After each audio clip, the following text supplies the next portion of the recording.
The room went quiet in a way that felt dangerous. Not peaceful, not respectful. The kind of silence that presses on your chest and dares you to breathe wrong. The kind of silence that lets you know something is about to break and everyone is watching to see who it will be. The spotlight was never meant for her. At least that's what everyone believed as the light slid across the polished stage and stopped inches from her shoes. The grand charity gala glittered with wealth. Crystal glasses chimed softly. Silk dresses brushed against tailored suits. Laughter floated easily through the air, light and careless, the kind that only exists when no one in the room has anything to lose. Gold chandeliers hung overhead like crowns, reminding everyone exactly where they were and who they were meant to admire. On center stage stood the millionaire singer, famous, untouchable. His face had been on billboards and magazine covers. His voice had filled stadiums and made people cry on command. The elite adored him because he made them feel important just by standing near them. When he smiled, cameras flashed. When he spoke, people leaned in. Power followed him like a shadow. And then there was her. A black girl no older than 12, standing just off to the side, almost invisible. Her dress was simple. Her shoes scuffed at the toes. Her hands clutched a microphone that suddenly felt heavier than it should. She was supposed to be part of the choir, one voice among many. Safe in the blend, protected by numbers, no spotlight, no risk. Just sing softly and disappear back into the crowd when it was over. That was the plan. But plans change when power gets bored. The singer glanced toward her, then back at the audience. A slow smirk tugged at his lips, the kind that said he was about to enjoy himself. He lifted his hand casually, flicking his wrist as if brushing dust from his sleeve, as if dismissing a server who had brought the wrong drink. "Let's make this interesting," he said into the microphone. The room responded instantly. Laughter rippled outward, smooth and easy, like everyone had already agreed this would be funny before knowing why. He turned slightly and pointed toward the girl without even looking directly at her. "How about we let her sing alone?" The words landed softly, but their weight crushed everything beneath them. The laughter stuttered, then thinned. Heads turned, whispers spread like a nervous breeze. People leaned forward in their chairs, some smiled wider, sensing entertainment. Others frowned, sensing discomfort but unsure whether to care. The girl's eyes widened as if the room had suddenly tilted. Her breath caught in her throat. This wasn't rehearsed. This wasn't discussed. No one had warned her. No one had asked. This wasn't kindness. This was a joke wearing a polite mask. The spotlight snapped onto her face without mercy. Too bright, too fast. It erased the edges of the room and left only her and the staring. She felt hundreds of eyes settle on her at once, heavy and curious, like hands pressing down on her shoulders. Her chest tightened. Her heart pounded so hard she was sure the microphone could hear it. The singer leaned back, arms crossed, his body relaxed, confident. He wasn't worried. He wasn't nervous. He was waiting, testing, almost daring her to fall apart, to prove what he already believed, that this moment belonged to him, not her. Behind her, the choir stiffened. No one moved, no one spoke. Her choir director leaned close, voice barely a whisper, soft but shaken. "It's okay if you can't," she said. "You don't have to." The words were meant to comfort her. They did the opposite. Because the silence that followed was louder than anything she had ever heard. It stretched, it thickened, it swallowed every sound in the room until even the chandeliers seemed to stop humming. The audience waited. The band waited. Every second felt longer than the last. This wasn't an invitation. It was a setup, a moment designed to end one way only. The millionaire smiled again, wider this time. He was already imagining the outcome. A nervous voice, a cracked note, maybe tears, the kind of moment people would laugh about later while pretending they never meant any harm. A harmless joke, they would say, just a little fun. Another story of power reminding everyone who truly mattered on that stage. The girl's fingers tightened around the microphone. Her palms were damp, her throat felt dry. She could feel her legs trembling, a small shaking she hoped no one could see. She thought about her mother sitting somewhere in the back, hands folded tightly, heart racing. She thought about every time she had been told to stay quiet, to not draw attention, to know her place. The music hadn't started yet, but it was coming. She could sense it. The band members exchanged looks, unsure but obedient. They would follow the cue, they always did. She swallowed hard. The room seemed to hold its breath with her. When the first note of music finally floated through the air, soft and uncertain, it felt like a door opening to something she couldn't step away from anymore. There was no turning back now, no hiding behind the choir, no blending in. The spotlight burned hot against her skin. The millionaire watched closely, head tilted, already amused. She closed her eyes for just a second. Not to escape, but to steady herself. In that fragile pause, everything balanced on a thin edge. Humiliation or courage, laughter or silence, a joke or something no one in that room was prepared for. And as the music carried forward, as the crowd leaned in closer, one truth became clear, even if no one wanted to admit it yet. This moment was about to change more than just a song. Her first note wavered, not enough for most people to notice, not enough to ruin a performance. But in that room, in that moment, it was more than enough. A few guests exchanged looks, the kind that said everything without saying a word. One woman lifted her glass and laughed softly into it, as if trying to be polite about enjoying someone else's discomfort. A man near the front shook his head with a smirk, already deciding how this story would end. The sound traveled fast. Quiet laughter, scattered but sharp, cutting through the air like thin blades. The millionaire singer heard it too. He tilted his head, pretending to listen carefully, pretending to be supportive, but his eyes gave him away. They sparkled with satisfaction. This was unfolding exactly as he imagined, exactly as he hoped. He took one slow step closer to her, close enough that she could feel him behind her without turning around. His shadow stretched over her small frame, swallowing her in it, reminding everyone who owned the stage. "Project your voice," he said lightly into the microphone. His tone was smooth, friendly on the surface, but underneath it was sharp, polished cruelty. "Don't be shy." The words landed on her chest like stones. Her hands began to shake harder now. She tried to steady them, wrapping her fingers tighter around the microphone, but it only made her grip look desperate. Her heart beat out of rhythm with the music. Every breath felt too shallow, too fast. She could feel heat rising in her face, a burning mix of fear and embarrassment. Her mind drifted uninvited to late nights sitting on the couch with her homework spread out, waiting for her mother to come home. To the sound of keys at the door after midnight. To the smell of cleaning chemicals clinging to her mother's coat. To whispered reminders spoken out of love but shaped by survival. Stay quiet. Don't draw attention. Don't make trouble. Don't take up too much space. This stage felt like the same lesson, just dressed up in gold and light. She tried again. Another note, slightly stronger but still fragile. The music moved forward without waiting for her to catch up. Every tiny mistake echoed louder than it should have. Each imperfect sound felt like proof, proof to them, proof to him, proof that she didn't belong here. The audience shifted in their seats. You could feel it. The room grew restless. Some faces tightened with discomfort, eyes flicking between the girl and the singer, sensing something wrong but unsure whether to intervene or simply look away. Others leaned in closer, anticipation building. They were waiting for the break, the tear, the moment she'd lower the microphone and run off the stage. Behind her, the choir stood frozen. No one sang. No one moved. Their faces were full of worry, lips pressed tight, eyes wide. They wanted to help, but this wasn't their moment anymore.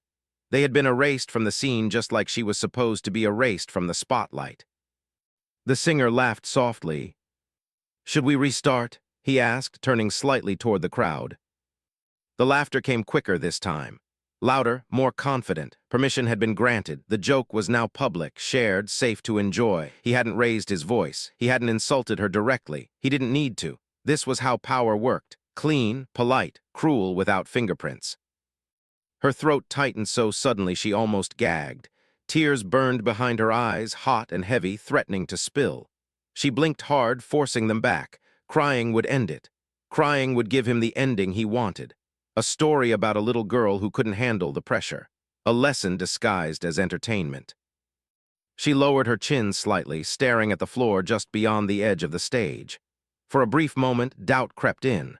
A quiet voice whispered that maybe they were right. Maybe this was too much.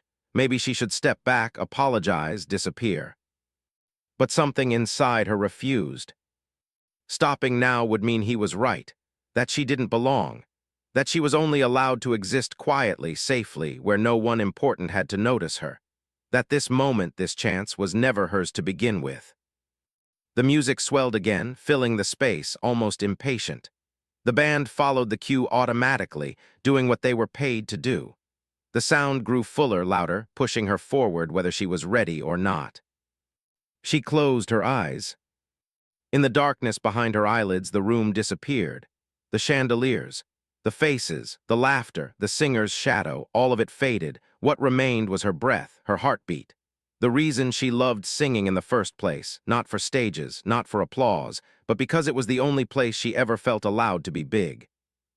She inhaled slowly, deeply, the way her choir director had taught her, the way she practiced alone in her room, imagining she was somewhere else, somewhere kinder. When she opened her eyes, something had shifted. Her shoulders straightened, just a little. Her grip on the microphone relaxed, not because she was calm, but because she was done being small. The tears stayed where they were, no longer begging to fall. Her chest rose as she took another breath, stronger this time. Then she did something no one expected. She stepped forward. Not a dramatic stride, just one clear step moving out of the shadow that had been cast over her. The movement was subtle, but it changed the picture completely. The spotlight adjusted automatically, centering on her. The singer blinked, caught off guard for the first time. He hadn't planned for this. He hadn't imagined resistance. The audience noticed too. The laughter thinned. Conversations stopped. Something about the way she stood now felt different, grounded, intentional, like someone who had made a decision. The music continued, carrying her into whatever came next. And in that step forward, the balance of the room began to shift, even if no one was ready to admit it yet. When she opened her mouth again, the sound that came out didn't tremble. It rose. Clean, steady, certain. A single note cut through the room like a blade through silk, sharp enough to slice the laughter clean in half. Conversations stopped mid-sentence. Glasses froze halfway to lips. A man in the front row forgot to blink. The sound didn't beg for attention, it commanded it. The millionaire singer's smile faltered instantly. This wasn't what he expected. This wasn't nerves, this wasn't fear, this was control. Her voice wasn't loud, it didn't need to be. It carried weight instead, depth, the kind that settles into your chest before you realize you're holding your breath. Each note flowed into the next with quiet confidence, smooth but full of feeling. There was pain in it, old pain, the kind a child shouldn't know but somehow does. There was hope, too, fragile but stubborn, refusing to be buried. It was the sound of someone who had waited her whole life to be heard, and had finally decided she was done waiting. The room leaned forward without realizing it. The chandeliers still glowed, the gold still shimmered, but none of it mattered now. All eyes were on her, not because she was small, not because she was vulnerable, but because something real was happening in front of them, something they couldn't control. The band hesitated for half a beat, then followed her lead. Not the singer's, hers. The piano softened instinctively. The strings swelled where her voice asked them to. It was subtle, almost invisible, but the shift was undeniable. The music was no longer guiding her. She was guiding the music. Behind her, the choir joined in softly, carefully. They didn't overpower her. They supported her, like hands at her back, steadying instead of pushing, and still she led them. Her voice rose above the harmony, not because it was louder, but because it was true. The spotlight no longer felt cruel. It didn't burn, it didn't expose. It wrapped around her like recognition, like the stage itself had finally decided to accept her. Faces in the audience began to change. Smirks faded first, then curiosity replaced them, then disbelief. A woman near the aisle pressed her hand to her mouth, eyes shining. A man who had laughed earlier sat back slowly, as if realizing he had misjudged something important. Someone near the back blinked hard, then wiped at their cheek, embarrassed by tears they hadn't planned on shedding. This wasn't entertainment anymore. This was a reckoning. The millionaire singer took a step back. Just one. It was small, almost unnoticeable, but it mattered. His body reacted before his pride could catch up. The space between them grew, then he took another step, and another. With each note she sang, his confidence drained away, leaking out through the cracks of his polished performance persona. This wasn't his moment. This wasn't his stage. He looked around, searching for something familiar. Applause, laughter, control, but none of it was there anymore. The crowd wasn't watching him. They weren't listening for his cue. They had forgotten he existed. And he knew it. Her voice filled the room now, rising higher, stronger, carrying a truth that couldn't be mocked. She didn't sing to impress. She didn't sing to prove him wrong. She sang because this was who she was, and for the first time, no one was allowed to silence it. The song built toward its end, the music pulling back slightly, leaving space for what was coming. Her chest rose as she drew in one final breath. The room felt impossibly still, as if even the air was listening. When she reached the final note, she held it. Long, fearless, unapologetic. The sound stretched out, pure and unwavering, refusing to fade. It hovered above the audience, daring anyone to interrupt it. And no one did, not a cough, not a shuffle of feet, not a whisper. Time itself seemed to pause. Then the note ended. Silence crashed down. Not an awkward silence, not a polite pause. A stunned stillness so complete it felt physical. The kind of quiet that follows something irreversible, something that has shifted the ground beneath everyone's feet. For a heartbeat, no one moved. Then one person stood. A woman near the front rose slowly, her hands shaking as she began to clap. The sound was soft at first, almost uncertain. Then another person stood beside her, and another, and another. Chairs scraped gently against the floor. The applause grew, spreading like fire through dry grass. In seconds, the entire room was on its feet. The sound was thunderous now, deafening, applause crashing from every direction, not out of politeness, but out of awe. Some people clapped until their palms turned red. Others cried openly, tears streaming down faces that had arrived expecting nothing more than a pleasant evening. They weren't looking at a child anymore. They were looking at undeniable talent, at dignity, at courage. The girl stood there, frozen, eyes wide, as if she didn't quite trust what was happening. The applause washed over her in waves, overwhelming, beautiful, terrifying. Her breath caught as tears finally spilled, but this time they weren't burning with shame. They were light, relieving, earned. The choir behind her smiled through their own tears. The band exchanged quiet looks of respect. Even the stage lights seemed warmer now. The millionaire singer didn't clap. At least not at first. His hands hung at his sides, heavy. His face was unreadable, caught somewhere between disbelief and realization. He had built his career on applause, on controlling rooms like this, on being the center of every moment. And now he stood on his own stage, invisible. He had just been outshined by the very person he tried to humiliate. Not with anger, not with defiance, but with truth.